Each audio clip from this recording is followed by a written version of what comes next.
I'm making this video to express gratitude to three people: Dr. Jordan Peterson, Stephen Pressfield, and Joe Rogan for talking to Jocko Willink about Stephen Pressfield. Between 12 Rules for Life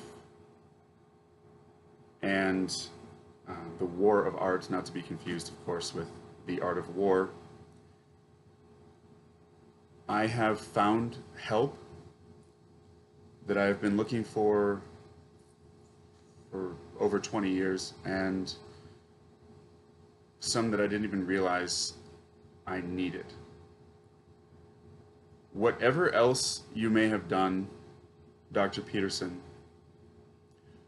you have written a book that has helped and indeed saved a great many people, and unique people.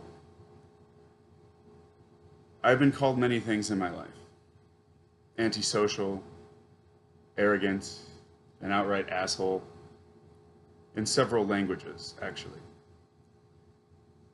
But I've never been called stupid, because I'm not.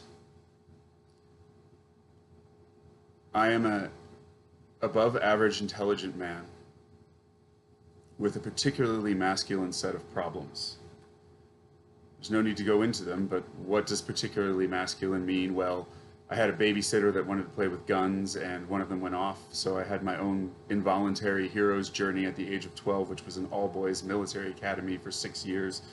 Watched Full Metal Jacket and Dead Poets Society at the same time, and you kind of get the idea.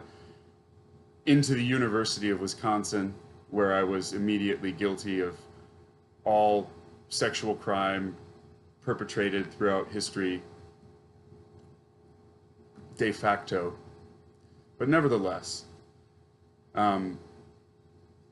your mini lecture excerpt, whatever you want to call it, YouTube video regarding nihilistic and arrogant men. Well, let it suffice to say that I tattooed Ubermensch onto my chest at the age of 17 as the only act of existential resistance imaginable.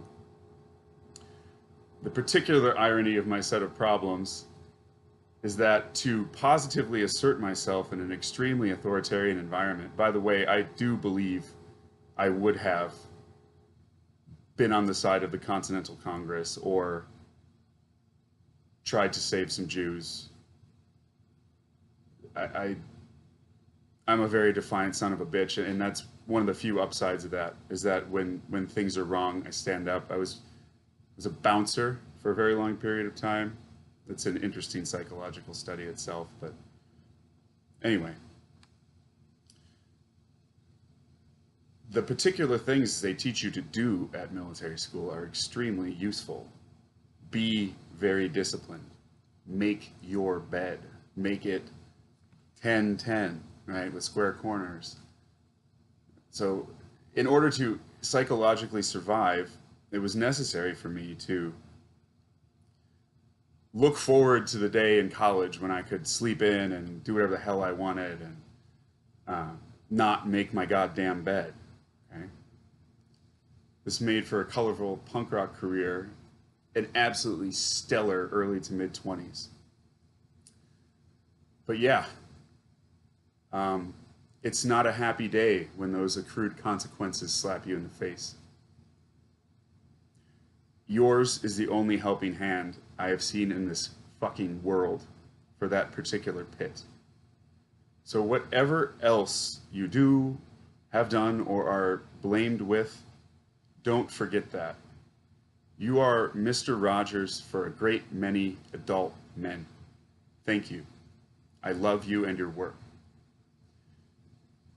Keep in mind you have the ability, regardless of what the New York Times wants to say or anything like that, to be a father. The same window that provides all of these unrealistic expectations about life. You watch an episode of Friends, and these people all live in elite apartments in Manhattan without ever having to go to work, and they drink coffee all goddamn day. Well, that same window brings you into millions of people's lives. Keep it up. That is all.